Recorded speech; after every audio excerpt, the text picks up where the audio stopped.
Good evening. Welcome to Media Week 2021. We're so pleased that you could join us this evening. Media Week is a long-standing tradition of the Journalism and Communication Department, having been started when the associate's degree in journalism was offered by the College of the Bahamas. The week events are a way to showcase the talents and achievements of our graduates and current students, as well as provide an avenue for students and the public to learn and experience information and skills related to the media. This year's theme is Navigating the Digital Landscape, and we have 4 exciting events lined up. The first is tonight's panel discussion. On Tuesday evening, we will have the workshop Easy Steps on Building a Demo Reel and Marketing to a Company by Ty Johnson Chavez. On Wednesday is a student workshop led by our adjunct faculty, Jill Mott, assisted by current students in media and journalism, and it will be on creating a blueprint student newspaper publication. And we will round out the week with our high school students workshop, Media Literacy in a Post-Truth World, led by Dr. Emery Yildirim and Mrs. Paola Alvino Christie. They are both full-time faculty here in our department. While this week is a very much anticipated time for all of us, we are saddened by the passing of one of our current students. Ariel Johnson, our media journalism major, passed away yesterday. We are dedicating this week to her memory and will observe a moment of silence for her. After which, I will invite Dr. Douglas Barkey, our Dean of Liberal and Fine Arts at the University of the Bahamas, to bring remarks. Now, a moment of silence.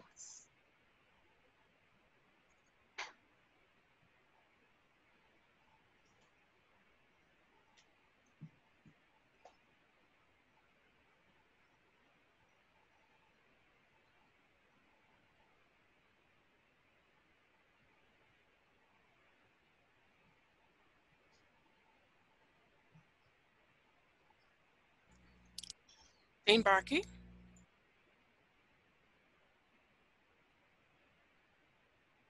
Good evening, everyone, and welcome to Media Week 2021.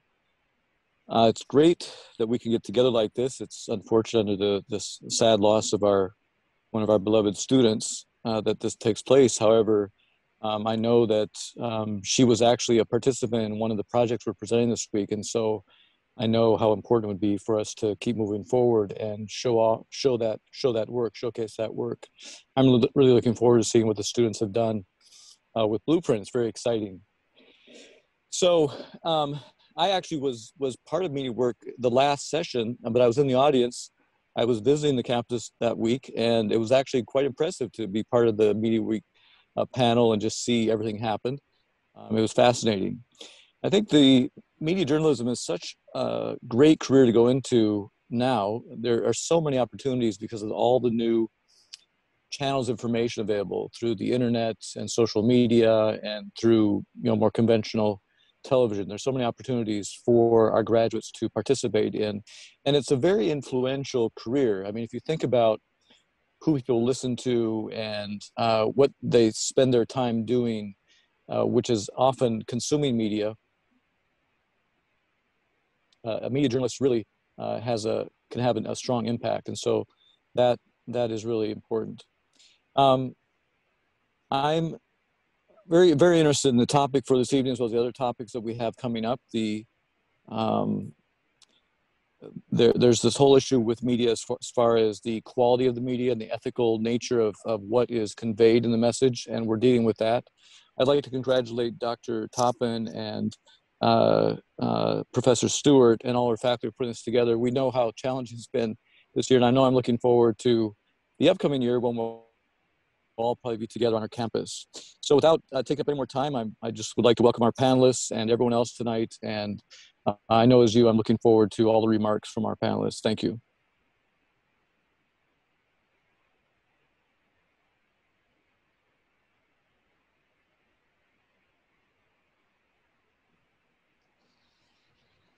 Good evening, everybody. Yvette Stewart here. Welcome again. I'm here to introduce our moderator for this evening. Kyle Walking has the distinction of being the first graduate of the Media Journalism Bachelor's Degree Program at what was then called the College of the Bahamas. In 2013, he began his career, or that is, he was a graduate in 2013. He began his career in 2012, even before he graduated, as a reporter at JCN. He is currently employed as the news anchor at Our News, Cable 12, and as senior broadcast reporter at the Nassau Guardian. Kyle has covered some of the country's historic events, including general elections and Hurricane Dorian. He is currently in pursuit of his master's degree and hopes to return to the University of the Bahamas as a lecturer to, quote, give back to the institution that has helped him so greatly, end quote.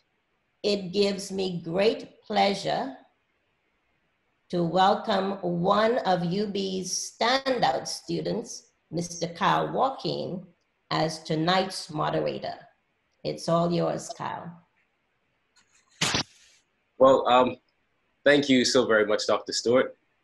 Earth, you can turn your camera off a bit. Dr. Stewart, thank you so very much. It's always a pleasure for me to give back to UB. Like Dr. Stewart mentioned, can everybody see me? I think you have to mute your mic, Earthany. We can see you. Oh, okay, great.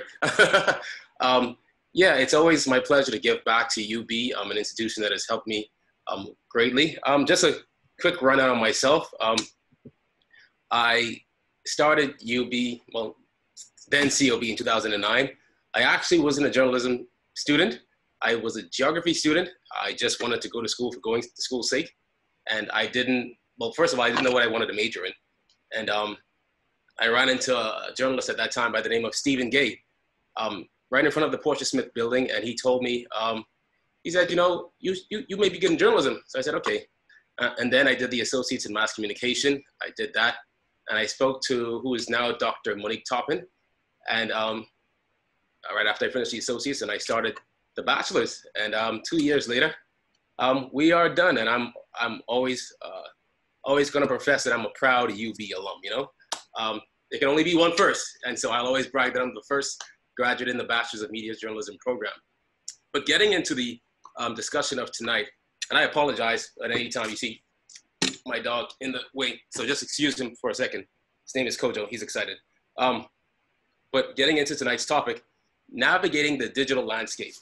If it's one thing that COVID-19 has really forced us in the industry to do, is to make a smooth kind of transition to the digital space.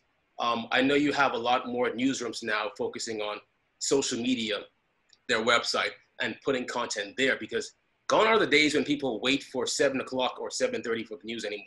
People want that in their hand right away. And so COVID has definitely forced us to do that, whether it be just getting updates on the latest COVID restrictions, or just finding out what you cannot do, what's open from what's not open. Yeah, we've all been forced to go digital.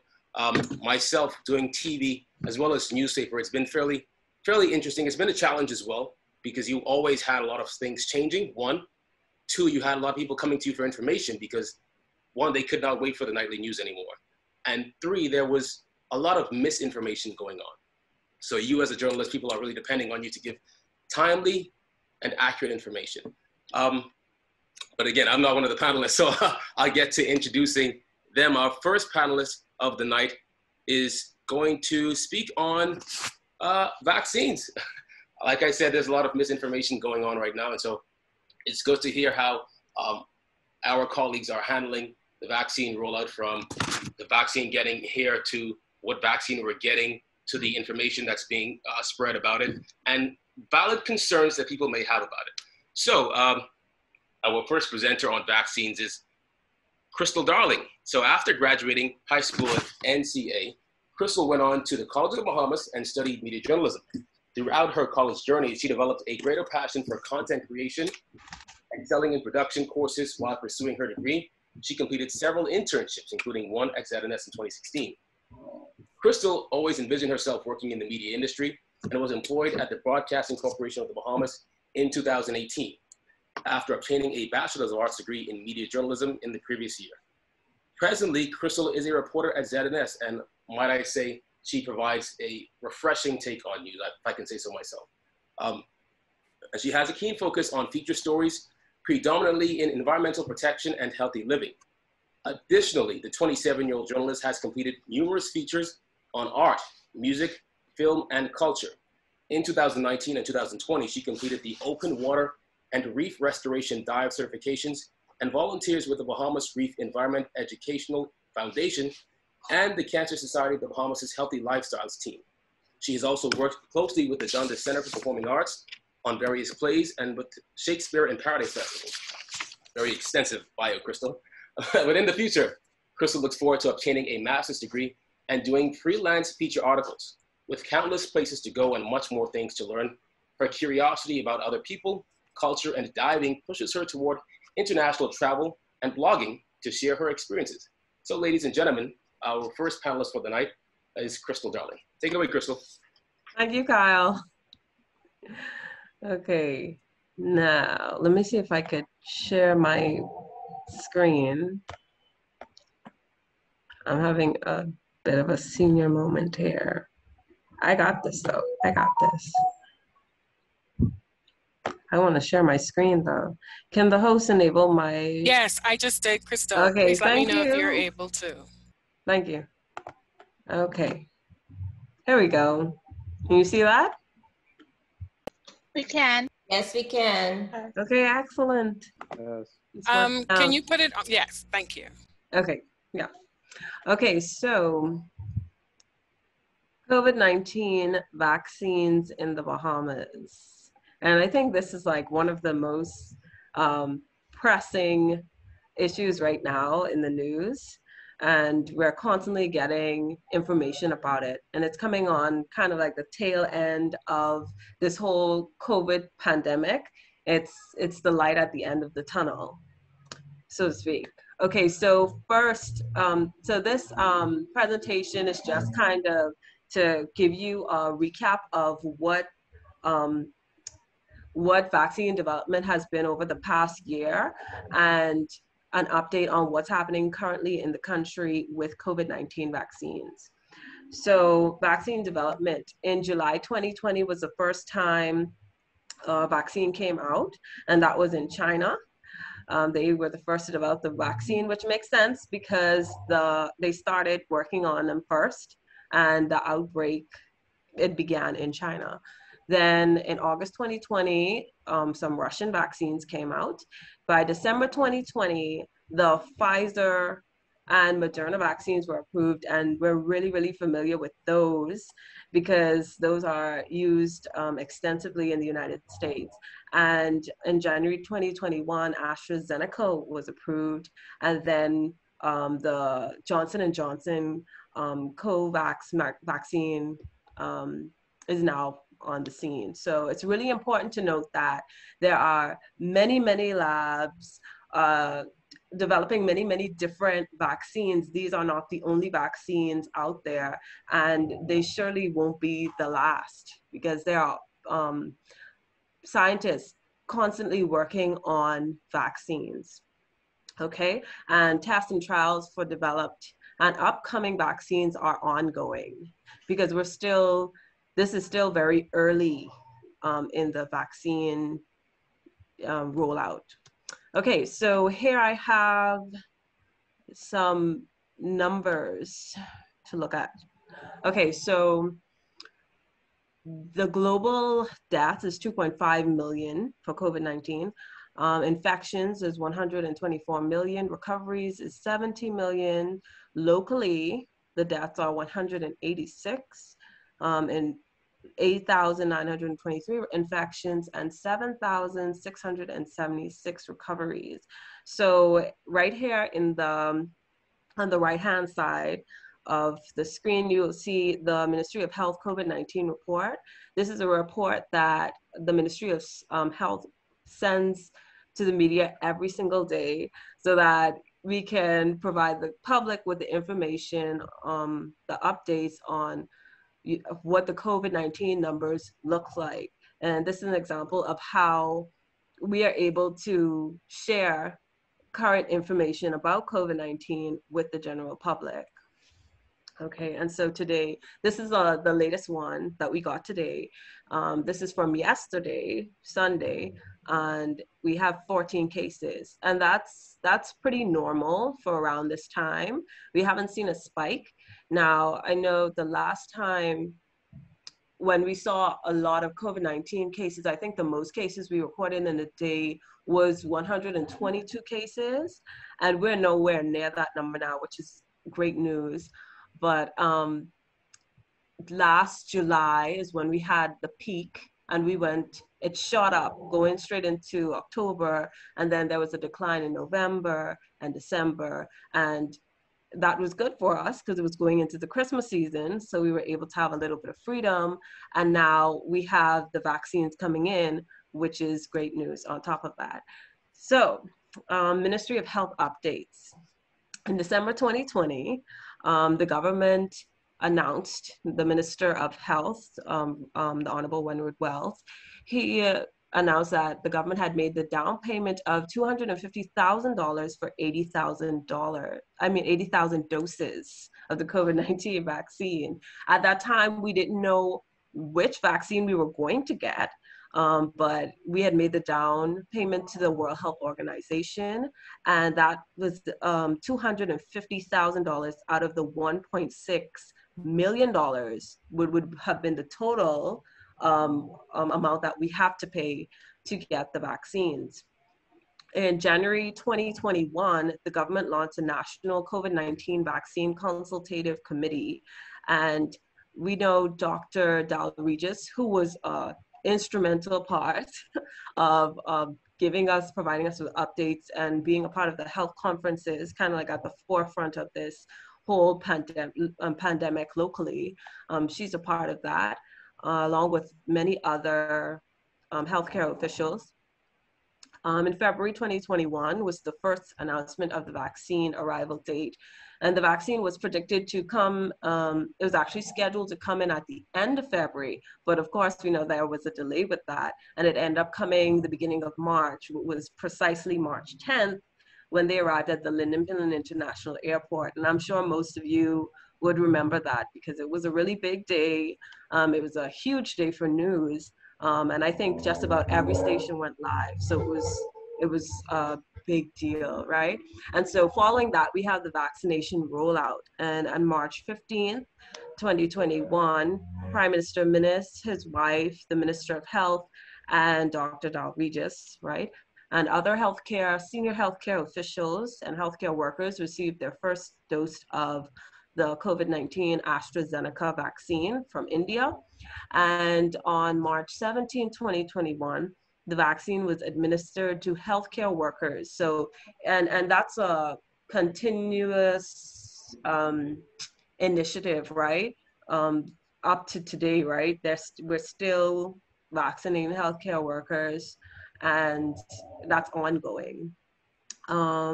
The Governor General on the 18th was vaccinated along with his wife. That's Governor General Cornelius A. Smith. He was vaccinated with his wife and other officials. On March 21st, which would have been yesterday, Sunday, was a vaccine rollout in Grand Bahama, which began with the Honorable Kwesi Thompson, who's the Minister of State for Finance for Grand Bahama, and other officials, health officials and COVID-19 vaccine committee members and COVID-19 task force members. They also received their first dose of the COVID-19 vaccine. And so the rollout has started in Grand Bahama. However, in other family islands, we've not seen it. The vaccine has only started Vaccinations have only taken place in New Providence and in Grand Bahama. So we're waiting. The other family islands are soon going to get theirs, and more and more people will get the opportunity. So far, 110 Bahamian residents have been vaccinated, and the country expects to receive more vaccines by the end of the month. And so that's where we are with the vaccines. If you have any questions, feel free to ask. Let me see. Mute. Thanks, Crystal. We're actually going to save the question and answer period for after everyone presents. Okay. Yeah, but thank you. Okay. Don't go anywhere though. We're gonna come. We're gonna come back to you. Again, Crystal's role was to talk about vaccines, but the topic of this entire thing is navigating the digital landscape. I'm not sure how many of you university students plan on actually becoming news reporters. I know I can't see your hands, but I'm sure there's a good number of you in here. And not just news reporters, but media personalities as well. With this shift to the more digital landscape, you're gonna find that you're gonna have a lot more people who are looking to you for information. And you have to, you can see me, or are you still looking at Crystal? Well, I'll just keep talking anyway. We're going to put it on you now, Kyle. Thank you. You're going to have to learn to, I guess, see yourself in a more reliable light, because people are looking to you for information, for accurate and timely information. So you can't, for example, like what I'm trying to say is you can't be on social media, you know, acting inappropriately, but then want to come back 5 minutes later and put out COVID numbers and expect people to respect and understand exactly what it is you're saying, if you all get what I'm saying. And what we found with this pandemic is because a lot of newsrooms and news organizations have been trying to transition to the digital space, it's more so a competition to see who can get the news and information out faster, or the fastest. But in that competition, you have to know that your name is all you have and your credibility is all you have. You can't rush to be the first to post and get it wrong, because that doesn't work and it doesn't make you look good at all. Totally unrelated to COVID, we saw that happen with a very respected journalist from ABC during, I guess, the Kobe Bryant tragedy, where he came out and reported that I think it was more than one of Kobe's daughters were on the helicopter, and I think he said Rick Fox, and there was a lot going on. Yeah, people can say whatever they want to say. Citizen journalists can say whatever they want to say. But if you're a trusted, respected journalist, you have to understand the weight and responsibility that comes with that. So I think that's definitely something your lecturers, your professors are going to try and drive home with you all as they teach you this stuff in class. So you have to, while yes, social media is fun, your profile as a journalist or as a media student, you have to start to, learn to clean it up from now, so when you do decide to jump into the field, people aren't pulling up that kind of some bad stuff about you. But again, don't let me get into talking too much, because I can do that. My good coworker and colleague Jasper Ward was supposed to be here, but she's been busy from morning dealing with the arrest of the DNA leader, as well as another story. So she could not make it tonight. I think she was still trying, but she could not. However, another good coworker of mine and a fellow UB alum, Berthany McDermott, is here to step into her place. Berthany is a 23-year-old media professional who obtained his BA in media journalism from UB in 2019. He hails from the quiet settlement of Mount Hope, Abaco, and he is now a broadcast reporter at the Nassau Guardian /Our News. McDermott covers a cross-section of national issues facing the Bahamian society, ranging from politics, crime, and social issues. So, ladies and gentlemen, Mr. Berthany McDermott, take it away, BJ.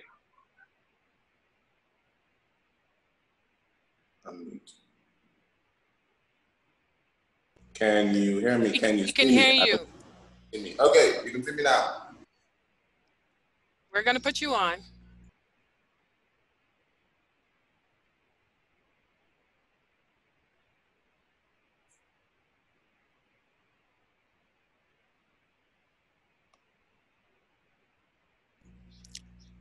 Berthany, can you share your screen? And then we'll see. Oh, I don't have a PowerPoint, but can you see? Oh, start your video. Start your video. My video is on. It's on? Okay, because we're seeing Kyle. Just a moment.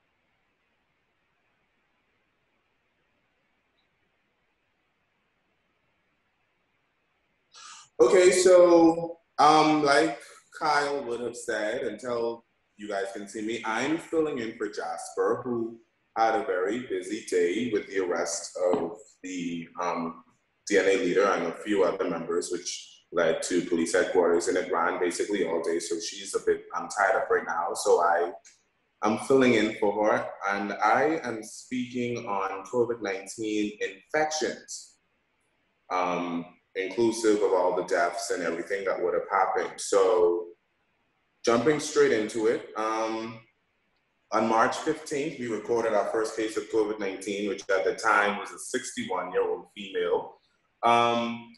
That kind of took the country, I don't want to say by surprise, but by surprise, because while COVID was spreading in other countries and we were seeing it spreading, and it was just a matter of time before it got here, it still put residents here on like alert, like, oh, it's actually here now. So first it wasn't here and we were seeing it, but it's actually here now. So I got to mention, she was a 61-year-old woman from New Providence who at the time did not have recent travel history. As time went on, a few more cases start to be confirmed, and as at that time it was revealed that it was kind of in relation to that circle, so persons would have had like contact with her or relatives of someone who would have been in that immediate circle. But again, as time progressed, it spread, and our numbers weren't too bad. So I don't want to say too bad, but it was rather low. So we were recording maybe 10 cases a day, 5, or like that, and that continued. So I guess a few weeks later, the Prime Minister, the Governor General declared a state of emergency, which made the Prime Minister the competent authority, and granted him some wide-ranging powers, allowing him to implement lockdowns, curfews, along with a number of things. And a few days later, he implemented a curfew as well as some other different measures under the COVID-19 emergency powers order. But again, as time went on, a few cases confirmed, and eventually it kind of stopped. It got a little flattened for a while, and things were okay. But I think I jumped out of myself. I wasn't supposed to say that part yet. Yeah, so we were recording a number of cases, and then on April 27th, then Health Minister Dr. Dwayne Sands acknowledged that some 80% of all of our cases were in New Providence. 7 cases were confirmed on Grand Key and 9 on Bimini and Cat Key at that time. He said, I'm reading something from the Nassau Guardian, what is extremely notable is that Bimini has emerged as a hotspot for the COVID-19 virus in the Bahamas. The island, which has a population of 2,000, had the second highest number of cases in the Bahamas at the time. And at the time, that was pretty big, because I'm not sure if Crystal would have alluded to this earlier. At the time, COVID-19 was still kind of new. So researchers were still finding out new information about this virus, how it spreads, how it reacts, asymptomatic, symptomatic. Persons with comorbidities chances are they would have, their symptoms would be more severe than other persons. Some younger persons may have, again, their symptoms may not be as bad compared to older persons, again, with comorbidities. So on May 14th, Dr. Minnis announced that Bimini will be placed under a 2-week lockdown. Now, as time progressed, those lockdowns became a bit, they started to spread. And I don't want to say spread, but the capital was on a lockdown at some point, as well as Grand Bahama, all in an effort to curb the spread of COVID-19. But at the time, there were no deaths. There were a few cases here, a few cases there, hospitalizations, but there were no deaths at that time. Then, I'm sorry, I lost myself in my notes here. there were no deaths at the time, right? So on April 1st, the Bahamas at the time had about 18 cases on New Providence, and 1 on Bimini, and Cat Key, 3 on Grand Bahama. Now in that figure was the first COVID-19 death, which was a 57-year-old woman from Bimini, Kim Johnson Rowe, who died on March 31st, after waiting 24 hours to be airlifted due to the unavailability of ISO chamber to safely transport her from Bimini. So when this happened, you know, Kyle would have mentioned earlier that long are gone the days when persons waited till 7 p.m. and 7:30 p.m. for the Guardian Tribune to come out the next day to find out their news. So before we would have confirmed that the Bahamas confirmed its first COVID-19 death, waiting on the officials to confirm this, social media went crazy with it. Everyone was saying, oh, this person died. And, you know, like Kyle again would have mentioned, if you are looking to come into this field, you can't just be out throwing out information, because that would damage your credibility, especially if you're trying to establish yourself as a respectable and credible journalist in the Bahamas. So again, when this happened, persons just started throwing out information on social media. Oh, our first COVID-19 death is this person or that person. Everyone's sitting there like, okay,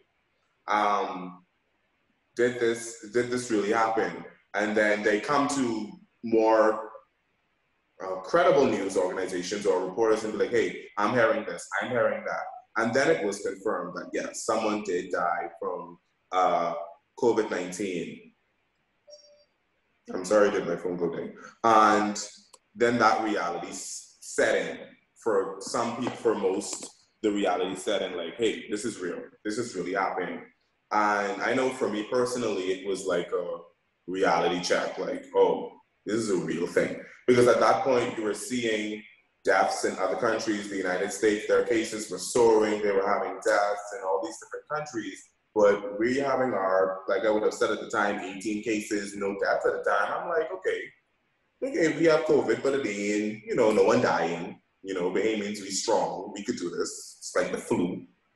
Until that person died, and then it was like, oh no, this is real. So, and then as time progressed, on July 1st, the Bahamas reopened its borders after being closed for a number of months, which was the start of the second wave. At the time, the government would have implemented a number of measures to try to curb the spread of the virus. Negative COVID-19 tests and a 14-day quarantine was mandatory for individuals traveling to the Bahamas, returning residents and citizens who were out of the country for less than 72 hours were not required to present a negative COVID test upon arrival. The Prime Minister said the exemption was given to those traveling for less than 72 hours because of the difficulty in obtaining a COVID-19 test with results within those 3 days. 12 additional cases were confirmed within 2 weeks of the reopening of the borders. 10 of those cases were on Grand Bahama.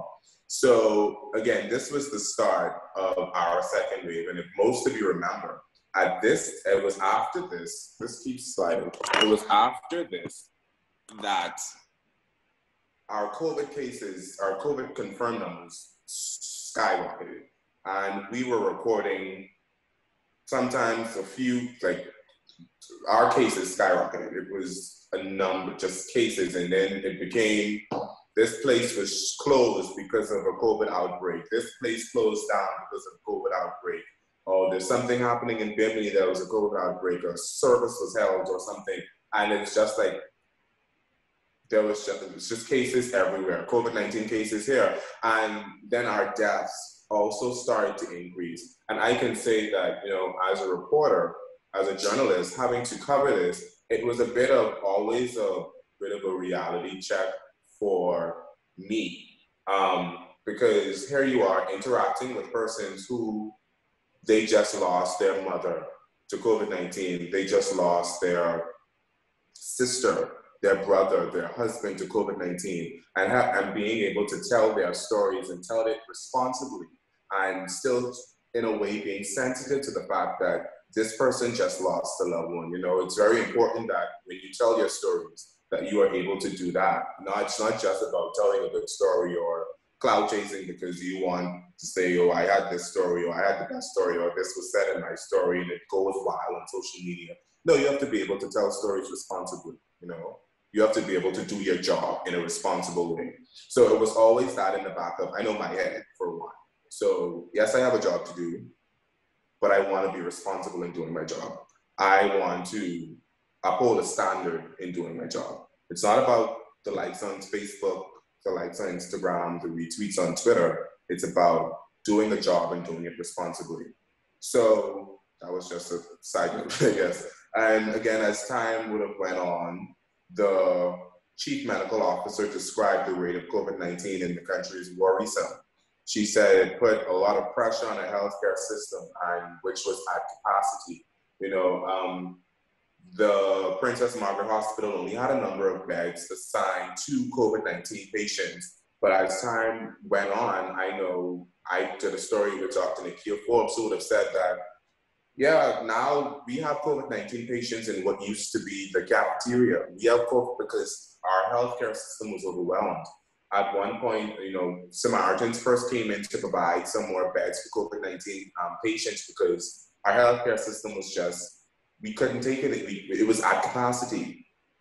So again, you know, so that again, a reality check for me and a lot of other persons, I'm sure, to realize that, you know, this is real, especially when it comes close to you. So it's someone close to me, someone I know had COVID-19, someone, a relative, a friend had COVID-19. Even like in doing stories, I did a few stories with persons who spoke about their COVID-19 journey, their battle with the virus. And some persons would say, you know, they had mild symptoms. It was like maybe of the flu times 2, while others weren't so lucky. Others had to be hospitalized. They had issues breathing. They lost their sense of taste and smell. And they had body aches and couldn't move, and it got really severe, you know? So again, healthcare system completely strained. Hospitalizations reached triple digits for the first time in the month of September.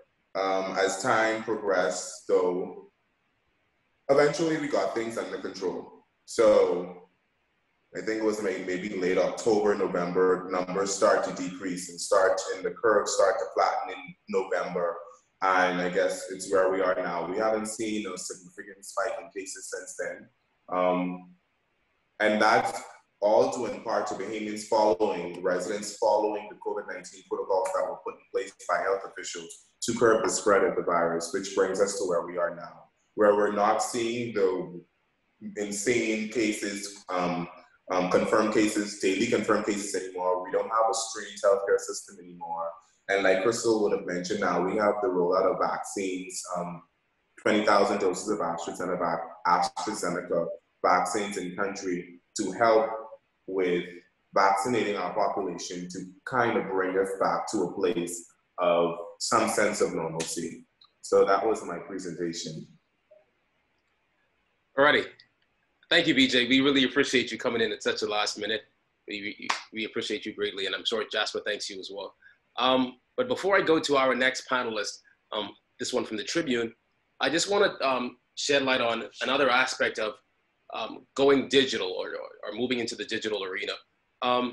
When the country went into lockdown last year, we as journalists, and I'm sure all of them can vouch for me, we had to do something that we should have been doing a long time ago, but we really had to dig deeper into that. We had to be creative, because I remember when the Prime Minister made the announcement, and so he said, everybody stay home. So we thought, okay, we get to stay home too, you know? We don't have to go to work today. And our editor said, you know, no, y'all just gotta go find stories. And that's when you realize there are many ways this thing can break down. You can look at the economic impact. You can look at businesses having to shut down. How many employees are now being sent home, have to stay home? How much money are they losing? You can look at the health aspect, look at the numbers going up, going down, look at the increase in deaths, that kind of stuff. You can also look at things like tourism, the lifeline of the country. For decades, the country depended on tourism. So now we have, for the first time, I think, in recent memory, where the country has basically or literally no money coming in. What do we do then? And then you also have to look at and respect your role as a journalist because you still have to hold government's feet to the fire. Yes, this is an aspect that I guess none of us have ever covered before, none of us have ever imagined, or what they said they called uncharted waters. Yes, but you still have to do your job, ask questions. I want to credit or give kudos to my good coworker and colleague Jasper, who should have been here, but she couldn't because of work. She's the one who broke that story regarding former Health Minister Dr. Dwayne Sands and the plane and the donation of tests, which ended up going against protocol, and he had to subsequently resign from the cabinet post. That was a huge story, and that was something that a journalist broke just because she was doing her job and she was asking questions. And then throughout the pandemic, you would see much more of that during the press briefings and the press conferences, where we ask questions like, how many ventilators are in country? How many beds are in hospital? Are we at capacity yet? Do we have sufficient beds for people?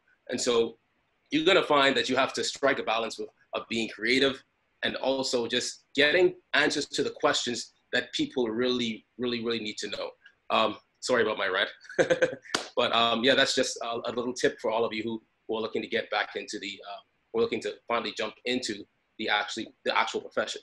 So I'm going to introduce our next panelist for the night. Leandra Roll is a 2019 graduate of the University of the Bahamas. She holds a Bachelor's of Arts degree in media journalism and graduated from UB with distinction. Great, me too, Leandra. She's currently a reporter at the Tribune and is one of the country's leading newspapers, where she covers a wide range of national and social issues. So without further ado, Leandra Roll, take it away, Leandra. Thank you. Thanks, Kyle. Good evening or good night, everyone. Sorry for entering the Zoom late. Work obligations, as I'm sure some of my colleagues could attest to. But my topic was generally on the COVID-19 restrictions and its impact on the general public. So before COVID-19 came about, before there was even a pandemic, words like restrictions, competent authority, emergency orders, social distancing, I think it's safe to say was not in our everyday vocabulary. Prior to COVID, when you heard the word restrictions, usually you might have heard, it might have popped up when you were traveling and, oh, you're restricted or prohibited from entering a certain area, or even if you visited the doctor's office or the dentist's office, or they would tell you that you're prohibited or restricted from eating certain foods. And so words like that, and like I said, competent authority and social distancing, they were definitely not a part of our everyday vocabulary. And now, however, that has changed. And I think that those words have taken on a whole new meaning. It's almost impossible when you're going out and you're speaking to someone and you don't hear those words, and people are wearing masks. They're constantly reminding you, hey, social distance, et cetera, because of COVID-19. So like I said, that was something it has definitely taken on a different new meaning in today's society. And I can say for a fact that for us, it all started with when we first recorded our first case. And I'm sure some of my colleagues probably mentioned it earlier. And that was when we first recorded our first case, like I said, last March. It was March 15th when acting health minister at the time, Jeffrey Lloyd, who's the Minister of Education. I could remember that press conference pretty well when he came on and he explained that a 61-year-old woman who did not have any travel history, who's a resident of New Providence, had tested positive for the virus. 5 days later, we confirmed 4 cases, which in our eyes were way too many. And if it's one case, most people would think, well, she didn't have a travel history, so it's more likely to have more cases in New Providence.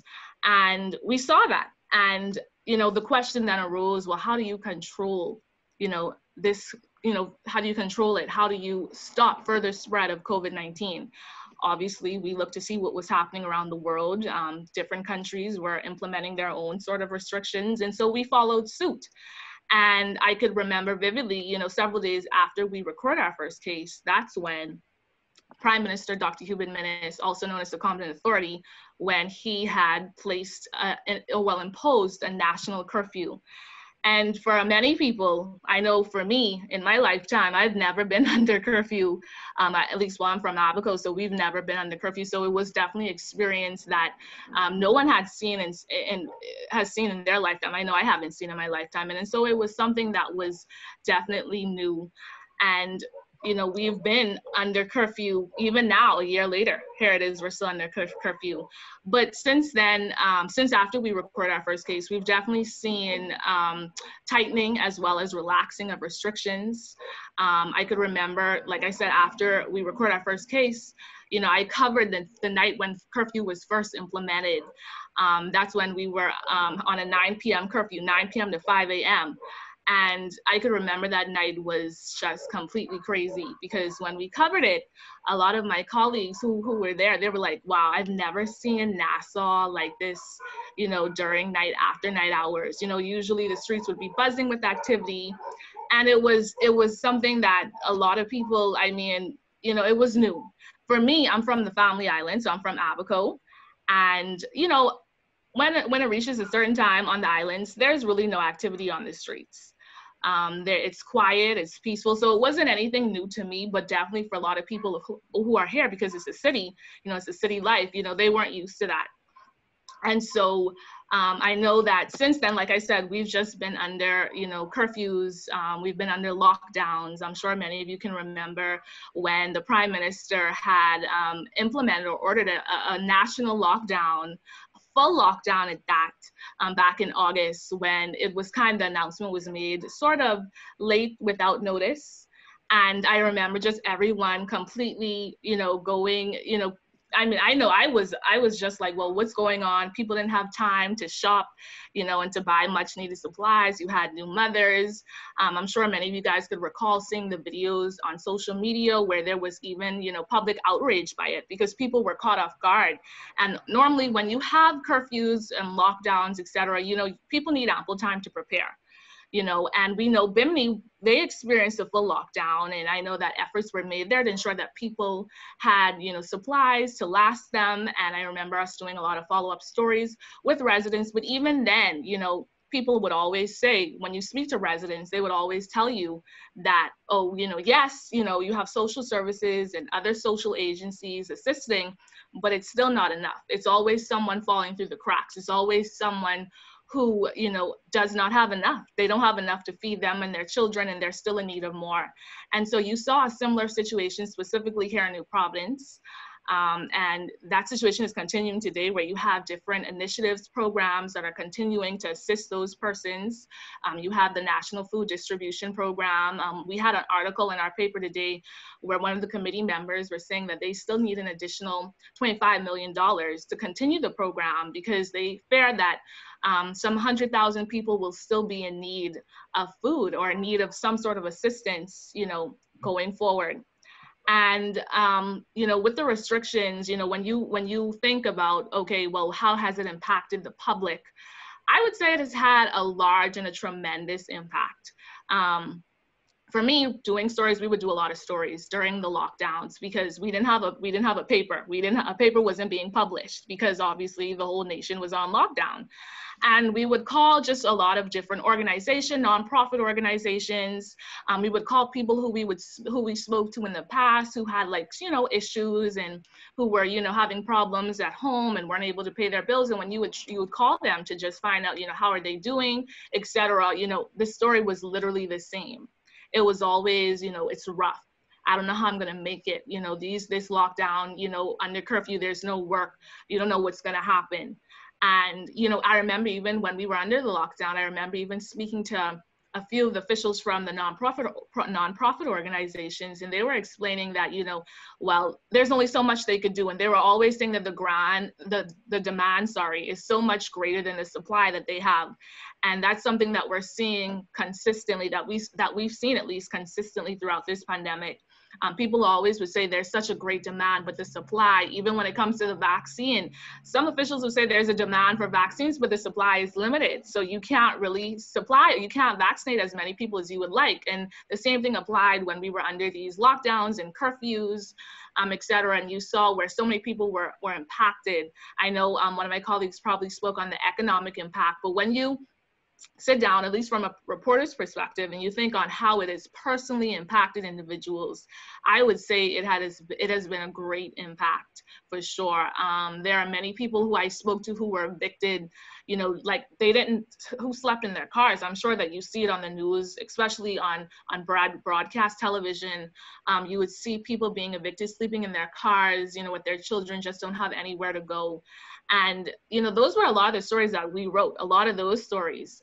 People who were evicted, people who didn't have any funds coming in. I know that for a time I spoke to a lot of this people, especially in the tourism industry. As you could imagine, that was, you know, that industry was hard hit by the pandemic, and we're still trying to recover a year later. You know, I would speak to those that from Potter's Key Dock at the time when they were closed, because, you know, they were closed for a certain amount of months. I would speak to straw vendors, and they still have not resumed operations because, you know, the cruise industry, you know, they have not yet, you know, returned to the Bahamas. So whenever I would, you know, just do follow-ups with those individuals or those working in that sector, the story would always be the same. You know, oh, you know, things are rough, Leandra, you know, and people would go to NIB and, like I said, other social agency, but even though the demand was great, the supply was limited. There's only so much. You know, $100 could only carry you so far. A parcel of food packages could only carry you so far. And so it was definitely, I would say, you know, a far-reaching impact, and not just New Providence, but on islands. I could remember even calling, you know, residents in San Salvador, some in Andres, who would say that, you know, they weren't working, and that, you know, things were rough for them, and that they were making it, you know, through the grace of God and by family members who had, I guess, enough funds to help someone in need, and that someone was their family member. I know for me, being from Abaco, the restrictions most definitely delayed reconstruction efforts, specifically on Abaco, Grand Bahama as well. But as you know, Abaco was really hard hit. And so when you had those lockdowns and even the curfews at one point, especially the weekend lockdowns, a lot of residents there were they were frustrated because, you know, I remember, you know, we had lockdowns basically starting March, right? Several days after we recorded our first case.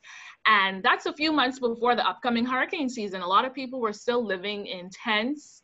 Their homes, you know, their roofs were not repaired as yet. People were literally, they just didn't know what would happen. And then, you know, you could imagine, you know, a year later, you know, still recovering from Dorian, you know, whenever hurricane season approaches, there's a sense of anxiety, you know, among these people. Even here, some people in New Providence, even though we weren't directly hit from the storm, you know, there was still a sense of anxiety among residents here. So the restrictions, I would say, definitely impacted efforts there, because, like I said, a lot of individuals just, you know, because they were under lockdown, they didn't have time to repair certain things that need to be repaired for the upcoming hurricane season. And even now, we saw where cases have climbed there, and the government has reinstated certain restrictive measures for that particular island. And even then, when I speak to them, even though it's probably not as impactful as it was, as perhaps the lockdown, you know, they still feel the economic pinch from that, because, you know, with the curfew now in place, you know, businesses have to close earlier, and they have to return home. And they're not making that income is not coming in as what was seen prior. So I would say the COVID-19 pandemic, you know, it has changed our way of life. For me, covering it was extremely difficult, because here it is, you know, like I said, I'm an Abaconian, having to deal with Dorian, and I was a cub reporter when I got hired by the Tribune, and literally it was 2 weeks before the storm. And having to deal with that and not hearing from my family members, and that by itself was just a lot. And then a year later, you know, you have COVID-19 coming, and then, you know, that by itself, it was just so much. And, you know, speaking constantly, covering stories where people were evicted, people who were suffering, and then having to deal with that, it really does take a toll. And so, you know, with vaccines now in country, there is so much hope. And I know that a lot of people may be a little hesitant, and that's why you have officials always saying, doing your research, etc.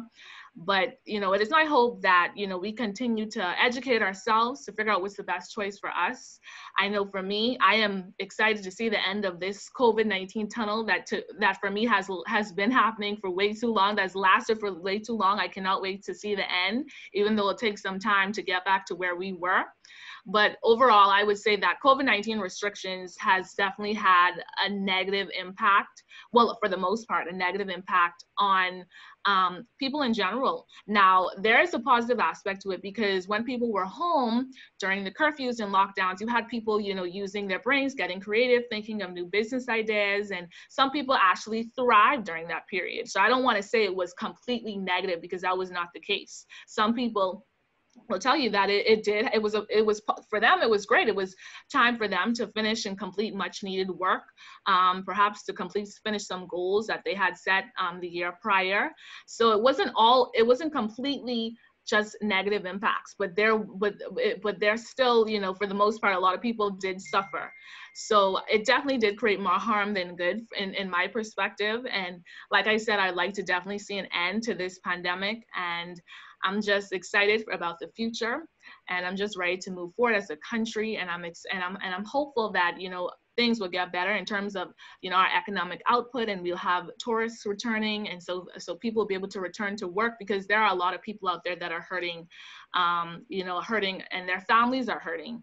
And so, you know, I always keep them in prayers, and that's really my presentation, my short presentation. And I hope, you know, and for those upcoming journalists, those who want to get in the field, I would definitely say, you know, prepare to work hard. But the rewarding it's definitely a rewarding experience. I've met so many amazing people who've inspired me, and, you know, it helps you to keep pushing on despite adversity. And I would definitely say, you know, when you come into the field, you know, just come with a good attitude. You know, your attitude determines your altitude. And for me, I always try to keep a positive attitude with all who I come into contact with. And of course, when I'm doing my work, to make sure that it's done correctly. You want to make sure that the information you're getting is accurate, and you want to be able to inform people and make sure that you're publicizing the right information. And so that's my encouragement, my little tip to those upcoming journalists or those aspiring journalists. You know, keep pressing on, and hopefully one day we'll be working together. And so that's my presentation. All right, thank you very much, Leandra. It was a very, very insightful presentation. Leandra has in my opinion, a very, very bright future in the industry. Theo Seeley is one of our panelists. He just joined us, but he had such a long day, obviously covering all of the events that occurred today. So he will not be giving an actual presentation, but he is here to take questions. Theo is the senior broadcast reporter at Eyewitness News. They have obviously changed the game in terms of the digital space. I work for the competition, but you have to call a spade, eh? I appreciate that, Kyle. Thank you. All right. Well, since you're up, do you have anything to say right now, or are you just willing to take questions right now? Well, I mean, I know that I'm supposed to address COVID-19 and its effects on the economy. I'll just talk very briefly. I told Dr. Stewart that I was extremely tired from being on the road all day today. But of course, I don't want to let the team at the university down, and neither the students who are participating in Media Week. So basically, as a journalist who has covered the COVID-19 pandemic over the last year and some, we've seen so many transitions as it relates to the economic landscape of the Bahamas, right? A nation that has, for majority of its existence, depended on the tourism product, was faced with now a predicament where it had to shift quickly to respond to a global pandemic, coupled with the fact that just months before, the country was dealing with the most catastrophic natural disaster we would have ever experienced. And so as a media reporter on the scene, I've witnessed so many changes from the national discussion being, you know, tourism is booming. And then on the flip side, that discussion being turned into where do we turn now? And so we've seen the national debate kind of morph into discussions on the expansion of the orange economy. And that includes, you know, cultural entertainment, those sorts of things. Or the green economy as it relates to, you know, diversification in terms of expanding on agriculture and marine resources. To date, government has really not given a definitive answer when pressed by media as to what is the strategic way forward, whether it relates to diversifying the current tourism model, or whether or not we're going to shift and look at foreign investment or the banking industry, or whether they're going to turn and look at the green economy, as I mentioned, in terms of agriculture and marine resources. There have been other political parties, such as the Democratic National Alliance and the Progressive Liberal Party, who have lamented on what they feel should be the way forward for the country. But I think that it's safe to say for lots of media personalities like myself, we're still waiting to hear what is the decisive way forward that government is planning as it relates to the economy. Now, we know that we've heard from various cabinet ministers, as well as the Prime Minister, Dr. Hubert Minnis, that right now their focus is on battling the pandemic and getting it under control. And a major part of economic bounce back as it relates to government's response to the failing economy is the fact that they want to roll out this vaccine. And the Prime Minister has gone on record noting that once the vaccine has begun rolling out, both in the capital and the Family Islands, that they expect that the tourism industry is going to begin to rebound. Now, we know that the tourism industry took multi-million-dollar losses as a result of the arrival of the COVID-19 pandemic here at home. And so it remains to be seen exactly how this is going to be done. We've seen major hotel resorts on the island of New Providence, such as the Atlantis Resort and the Baha Resort, go through a period of furloughing thousands of employees, bringing back a few hundred, furloughing them again. So the industry has really been up and down. Majority of the hotels remain closed for most of the pandemic. And as we are now heading into the second quarter of 2021, we're still looking at reports which suggest that the country's economy is not going to experience a significant rebound until about 2023. In a recent press conference with the governor of the central bank, that's what he indicated, that we're not going to see any real rebound of the economy until we hit around 2023. Luckily, according to his information that he provided to the press, that foreign reserves appear to be as though they are strong at this time, which means that we won't see a devaluing of the Bahamian dollar, which is good news. As we look at our neighbors to the south in Jamaica, we've seen their dollar devalue quite a bit amidst this pandemic, especially as they struggle with maintaining the numbers of COVID-19 cases in that country. And so I think it's just a game of wait and see as it stands right now, because these are all uncharted waters, right? When you talk about dealing with a catastrophic hurricane that barreled through the Bahamas in 2019, and then the onset of the pandemic in March of 2020, and fast forward to March of 2021, we're still dealing with both issues. When you look at the fact that two of the countries, I guess you can call them major players in the tourism model, right? Abaco and Grand Bahama being taken out of the system, the country's economy is struggling. And so it remains to be seen what is the decisive road ahead. And I guess as we say in media often, you can only speculate that there might be light at the end of the tunnel by 2023 as the vaccine is rolled out here at home as well as abroad. I came in on the tail end of Leandra's presentation, so I'm assuming at this point I'm supposed to say something to students at the University of the Bahamas as it relates to moving forward in your career as a journalist. And I'll tell you, I have a unique story and Kyle, you could stop me if this is not the time for me to do that. But I have a unique story as it relates to my career in journalism. I actually only did journalism studies in high school. I just happen to have a love for the field of journalism and storytelling. I think that if anyone asks me what I love about my job, what causes me to wake up every morning with an excitement to come to work is the fact that every day is a new day and news is new information, right? So I have a new chance every day to be able to bring a new story and use my storytelling skills to really keep the nation abreast as to what's happening. And so I've had an exciting career over the past 15 years working at various media stations.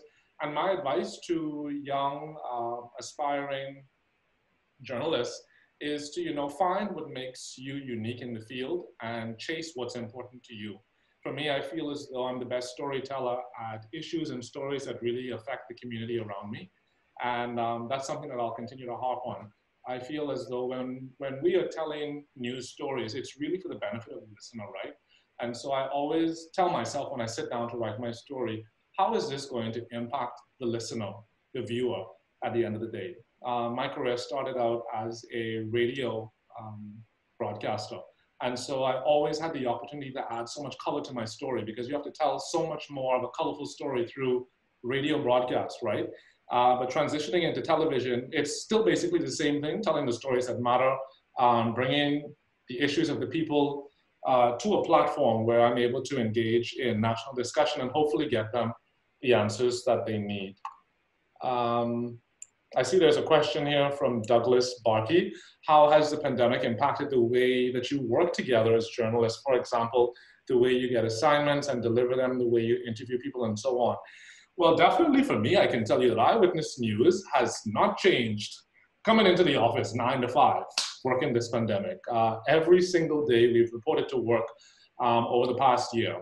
And I know that other media houses had the opportunity to either work from home, or they would have done blended work schedules where they work some parts of the week from home, some parts of the week in office. For Eyewitness News, we've worked on the ground and in the office throughout the entire pandemic.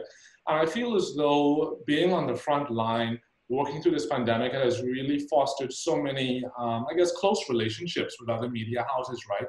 Oftentimes, you would think that because we're in competition in terms of the business side of news, that there would not be that camaraderie. But I would say that through this pandemic, we have been our brother's keeper. There were scary moments in terms of, trying to be able to keep the social distancing when you're covering a protest, or you're covering some unrest where there are dozens of people surrounding you, right? But I think that's a part of the gamble of being in media and on the front line.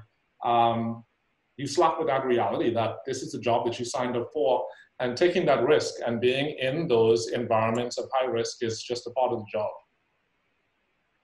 All righty, thank you, Theo. He's doing my job. But since you're there, I'm looking at the questions, right? And I'm thinking there is one in particular that you can probably address.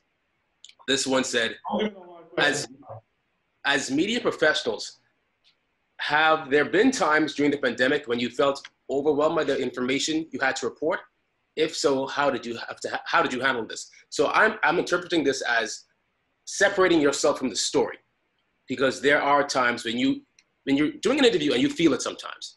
Or for in your case, Hurricane Dorian, going back to that, you survived Dorian in Abaco. I did in Grand Bahama, you did in Abaco. So how did you separate yourself from the stories during this pandemic? To tell you that I have separated myself from a story would be an untruth. I mean, how am I supposed to be able to be an avid storyteller if I detach myself from the experience that every citizen is going through, right? I think not allowing myself to be detached from the story and being an active part of what is happening around me in the community allows me to be a better storyteller. I think that the principles of journalism is what guides me in the storytelling journey, right? In terms of presenting factual information that people need to hear, but still making it relatable. So I can't say that I have pulled myself away from the story, pulled myself away from the elements that humanizes it at the end of the day. Dealing with Hurricane Dorian, I think the fact that I was able to survive that with my cameraman and other media professionals is the fact that we immersed ourselves in that community. We rode out the storm with that community. Their tragedy was our tragedy. Their loss was our loss. Our experience was their experience. And I think that we have a greater strength in telling news stories when we're able to connect with the story, connect with the people that are listening to the story. And I think that's what makes it more believable and digestible at the end of the day, for me at least. All right, thank you, Theo. This next question is from Ruthia Robinson. She said, this question is for Leandra Roll. She said, from your coverage, have you noticed any specific socioeconomic problems that COVID-19 has exposed within the Family Islands? That's for you, Leandra. Okay. Hello again, everyone. So a lot of people I know, and I can speak specifically for Abaco, prior to COVID, a lot of people had lost their jobs to Dorian, obviously, for obvious reasons. Their businesses were destroyed, etc. So, living in Abaco is rough for a lot of people. Most families, they either had one income provider or you know, none. Some people were making it by family members, from friends, and then you also had a lot of nonprofit organizations on Abaco assisting, you know, families who didn't have any income coming in and who just needed assistance, whether it was with food, clothing, etc. Specifically, when you think of other family islands, most of them I would say were employed. That wasn't an issue. Perhaps their income was perhaps not sufficient. I know a lot of people who I spoke to said that they used up their savings within like the first 1 month or the first month or the first 2 months during the pandemic. So it kind of speaks to the fact that, you know, people weren't making sufficient money. And like I said, in Abaco specifically, you know, most people, you had sole breadwinners of their families, you know, a family of 5 or a family of 6 or 3, etc. And that situation could also be seen here in New Providence. I spoke to many people, even I know you guys would have seen a lot of people who were charged for, you know, not adhering to the COVID-19 rules, or for perhaps breaking curfew or operating a business without a license. And most of those individuals who you spoke to, like, you know, young men selling coconuts on the road, they will tell you that they were the sole breadwinner for their family, that, you know, that there was no money coming in, even prior to the pandemic. So I would say that unemployment was definitely an issue that I saw in certain family islands, communities, definitely Abaco, because like I said, during Dorian, a lot of people lost their jobs, and then they came over here, you know, they relocated to New Providence to find work. And then when COVID came, because they were working at a lot of the restaurants, obviously the restaurants had to close because of the emergency orders. So they returned back to Abaco, and they weren't working. So that was an issue that I would definitely say that I saw, and specifically as it relates to Abaco and maybe a few other family islands, and definitely in New Providence. Thanks. Thank you, Leandra. This next question. Okay, this is a tricky one. This one is from Denzel242. Now, Denzel, you know, as journalists, we shouldn't be giving our opinions, but I'll read your question anyway. Theo, Leandra, Berthany, you all can answer, or Crystal, answer whichever you decide. He asks, from covering stories on the COVID-19 pandemic, how are you for or against the implementation of the vaccine? And do you believe it will be made mandatory after a specific period of time? I guess I'll go first.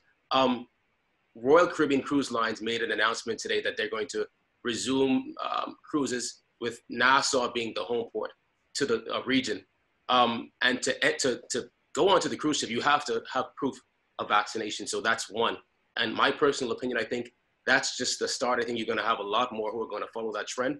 I think this is my opinion now. I think you have some airlines who are probably going to try this as well. Some countries who are going to try this as well. I'm looking to see what happens with the US, particularly with President Biden saying that they're going to have enough by May to vaccinate every adult in the US. For me, that's a sign of what could possibly come. But again, this is just my opinion. Not sure of the other reporters, but he's basically asking how you feel. How do you feel about the implementation of the vaccine? Are you going to take it? I'm playing the watch and see. I'm playing the watch and see game. I have nothing against the vaccine. However, like I said, you have those who have valid concerns. Obviously, you would see a lot of comments online of people calling each other silly and stupid because they're asking questions. Some questions are really silly, but then you really have those who are watching what's happening in countries around the world and who really do have valid concerns before they put something into their body. So I'm one of those people, but I probably will end up taking it. So which reporter wants to go next and answer this honest question? I see Crystal's hand is up. Go ahead, Crystal. Hey, okay, so, okay, I'm not gonna say if I'm for or against the vaccine. I think that's a little, yeah, I'm not gonna say if I'm for or against it. I don't think that's important at all. I think the most important thing is to really pay attention to the information, pay attention to the credible sources, and really be media literate, which is, you know, looking at the context of thinking like, okay, who is saying this? Why would this person be saying this? You know, so really think about it rationally and really pay attention to the credible sources. Kyle said something too, and oh yes, the whether or not it's going to be mandatory. I don't think it's going to be, I don't think anyone's going to force anybody to take the vaccine. I know in some countries, I know in Israel and in Russia, there are certain restrictions, right? So you can't enter, let's say, a school, right? If you aren't vaccinated, if you don't get the vaccine, right? And so obviously, you know, if you're a teacher and you can't go back to school because you don't have the vaccine, you're gonna have to, you know, take that vaccine. And so you're going to have like very restricted access. And even in China, like they're not, I don't know if there's anywhere where they make it like absolutely mandatory, where they're like shoving the vaccine in your arm. You know, they're giving their people, like every country, as far as I've seen, you know, they're giving their people the option to say, okay, I'm going to take this vaccine. I'm not going to take the vaccine. And you have all the information at your fingertips. You can look up the effects of the vaccine. You can look up the type of vaccine that we have, the AstraZeneca, and make the decision for yourself, but make sure that you're informed and the information you're listening to and you're taking and repeating is credible. And if you want to be a reporter too, make sure that that information that you're sharing, even as a student, make sure that that information you're sharing is credible and it's not just something that somebody somewhere said, because you can lose your credibility, you can lose your job. People have even lost their lives or caused other people to lose their lives over spreading false information. So make sure that the information that you're sharing is factual, you know. Okay. That's all. Well, thank you, Crystal. I see a pretty good question here from Bethany McCarty. She asks, for many Bahamians, the integrity of the government has been smeared throughout its term. So she's asking, how do you decipher what's credible from what's not? For instance, many people question if the PM actually was vaccinated. How does the media deal with sustaining its credibility in such cases like this? Again, I'll start with this. That's the difference between being a journalist and being a citizen journalist. You can't just go with what you see on social media and report that as fact without doing your own fact checking. You pick up the phone, you make a call, you send a message. You can always reach out to the communications director in the office of the prime minister, reach out to a health official. That's the difference between you and everybody else on Facebook. They're coming to you, again, for accurate and timely information. Don't rush to be the first to post something or a video that you see on social media without finding out when this happened, how did this happen, who was involved, just getting all of your ducks in a line. I see Theo there. So Theo, I think you want to answer this question next. I was actually just trying to mute my mic. Go ahead, you on. In terms of factual information, I think I'm going to have to agree with Kyle on that, even as it relates to the validity of the prime minister being vaccinated, right? So as opposed to running with the public assumption that he was not vaccinated or that there was no vaccine in the vial, I think we as media professionals did what we were supposed to do. So we pressed the people in those positions to give us those answers. Probably about 2 to 3 days after that vaccination would have taken place at Loyola Hall, we pressed Mary Walker as to, you know, was the vaccination real? And she point blank said, what reason would we have to lie to the media? What reason would we have to lie to Bahamians about the validity of this vaccine? And then again, days later, when the prime minister went on a trip to the Family Islands and he took the media with him, they pressed him and they asked, was your vaccination real? And he point blank responded that the vaccination was real. Why would he have to hide it? So I think a lot of times the way that we try to circumvent running with rumors, running with whatever is posted on social media is by just asking the source themselves for them to provide the information, and we then relay those facts in our presentation to the public. Ready? Thanks, Theo. I'm seeing a lot of campaigning election questions. Yeah, for some reason. This one comes from Kareem Minnis. He asks, what do you guys think have been influencing the polls so far in this upcoming election? And how do you think the media has greatly affected how citizens will vote in this election? Not sure if you've ever heard the saying, to control the people, you control the media. That's a saying that has been proven to be true time and time again. And you see, once, how do I put this without sounding bad? I think you're laughing, but if the media turns against you, it's all downhill from there. Am I correct, Theo? That's correct. So again, for any of you reporters on the panel, Kareem is asking, what do you think have been influencing the polls so far in this upcoming election? I guess he's asking the issues. And how do you think the media has affected how citizens will vote in this election? I guess you're asking what the media has been showing. Those in the media, they're putting their own opinions in news stories very subtly, because that does happen. Any of you panelists wish to talk on this?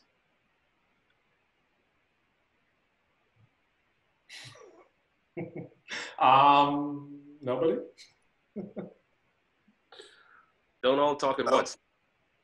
Okay, all right. Is Theo, are you gonna answer? I'm gonna wait for you to go, BJ. Stay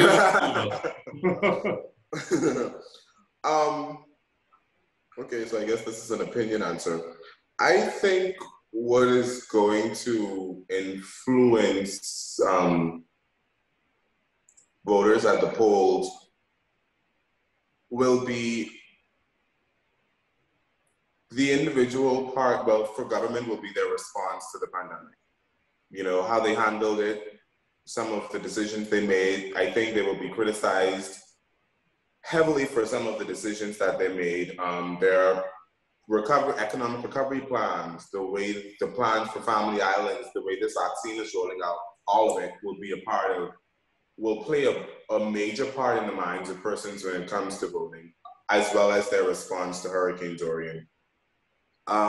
As it relates to some of the opposition parties, while they're not in government, I guess people always say, it's easy to say something when you're in opposition, but at the same time, while you're in opposition and you're giving your opinions or your views on how you would do things different, people still want to see your plan. What would you have done differently? How would you deal with it? Well, most people, how would you deal with this? How would you have dealt with that? So if you're providing us with a plan that doesn't seem to make sense, or that has a bit of loopholes, or you can't answer certain questions, or you can knock this down, but you can't respond by saying, okay, they did this, we would do this, and this is why this would work. This is what we like, a detailed plan, then why am I voting for you? So that, I think, will play a major role in the way people vote, persons vote this election. Like I said, Dorian, their response to Hurricane Dorian and the recovery efforts, most Abaconians, like Leandra, I too am from Abaco strong, they feel as though the government's response wasn't fast enough. They're not doing enough. Some persons feel well, others may feel differently. Others may feel, it takes time. We're dealing with a lot. Rome wasn't built in a day. But again, all this will play in the minds of how persons vote. That's my quick answer.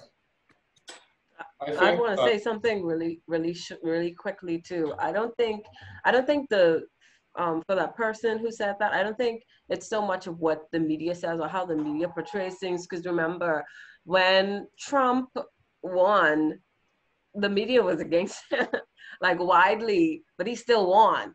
So it's not just, I think it has to do more about what people are going through at the time, where the public is suffering, what's the experience out there.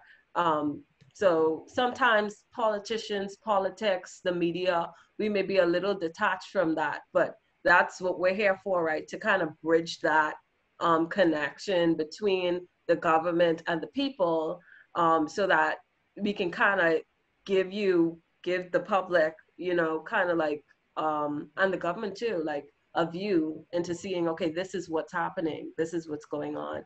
And I don't think it really influences too much people's like perceptions, or influences like people's votes, completely. It may add to it, it may be a factor, but not completely ever, no. I think that the voice of the independents in this new political season is what is really going to make or break any of the major parties, right? I feel like this is probably the first election that I'm going into. I've covered 3 so far. This is the first one that I'm going into where so many independent parties presenting themselves, right? I think at last count it was over 1 dozen.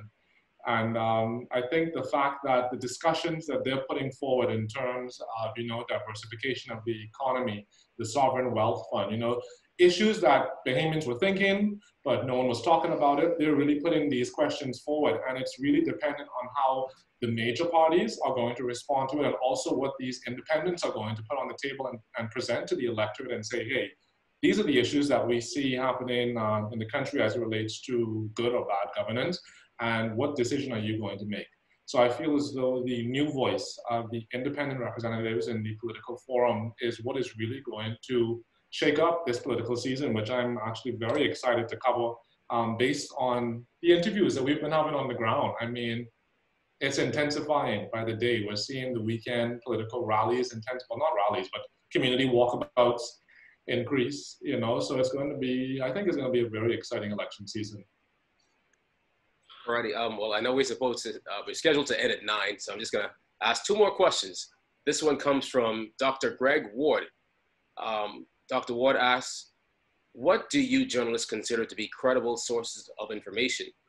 Are there any alternative media sources that you recommend? Any one of you. Okay, I can go. I would say, when like the same thing I said earlier when I said you want to make sure that this is a factual and established media house.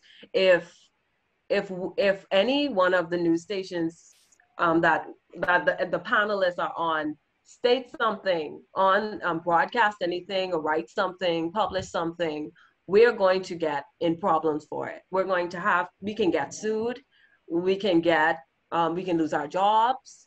We can get, anything can happen to us, right? Our head is on the chopping block. We have a lot to lose.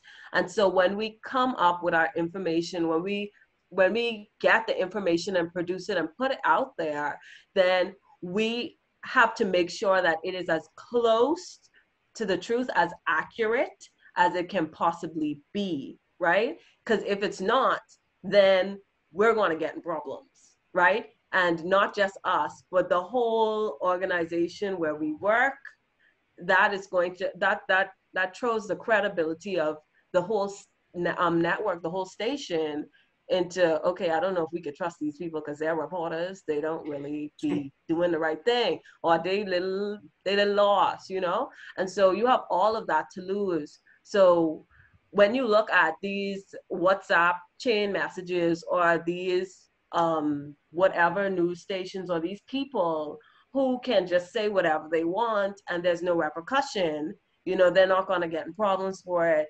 They don't have any references. They don't have anybody who, like nothing that's attached to them. It's not, and they don't even use their names. Then you can bring that into question. You could say, well, this person, they could say whatever they want. They don't have nothing to lose. Like nobody's gonna be like hold them up to any type of standard, right? But when you actually have to be held accountable for every word you write, every word you say, then that's, then you can kind of trust an organization or a person like that, right? Because we have everything to lose, right? Like I said earlier, journalists have lost their lives over the same type of thing. You don't want to spread the wrong information. You don't want to spread the false news, and then people can get hurt as well. So yeah, I think that's my take on that. Well, thank you, Crystal. It's 8:59, so we got to get going. But it was my pleasure to serve as moderator for this panel discussion. Thank you all. To all of my great colleagues who served on this panel as well. You all did extremely well. I'm going to turn it back over to, I guess, Dr. Monique Toppin, the HOD, my former lecturer. Dr. Toppin, you here? I am here and I'm very happy to be here and thank all of you all. You've done an excellent, outstanding job, but it is actually Dr. Stewart's role right now to close the event. Thank you, Dr. Toppin. Boy, what a night, eh? That concludes tonight's opening session of Media Week. Thank you to our participants who were able to accommodate us during this very busy news day. Thank you very much, Kyle, for being such an able moderator. Thanks to our panelists, Crystal, Berthany, for filling in at the last minute for Jasper, and of course, Leandra. We are so proud of the graduates of our media journalism program. Great job, graduates. And of course, no offense to Theo. None taken. Reports. I've been watching all day. Theo, thanks for sharing with us after such a busy day, and especially given that you just had your first meal of the day. You telling all my business. Media majors, that is the plight of the journalists. You will have to put in long hours and must still come out looking fresh. Theo, I enjoyed your live updates on the saga with the DNA leader. Thank you. I'll also take the opportunity to say thanks to some of our other UB Media graduates joining us today. They include Don Sargent, Jamelia Missick, and Cavante Cash. Hi, y'all. And thanks, of course, to our Dean Barkey, HOD Toppin, and someone who has been working hard behind the scenes tonight, Dr. Antoinette Pinder-Darling, who, although being an adjunct professor in the department, is very supportive of our events. And of course, thanks to you, our guests, we are appreciative that you've been able to spend some of your valuable time with us. Please remember to attend our other events scheduled for the week if you can. The links to the sessions have been placed in the chat. Thank you, Sherelle Carroll. Again, thanks to all of you and have a good night. Good night. Good night, everyone. Good night. Good night. All right. Good night. Good night. Good night. Good night. Good night, everyone. Good night.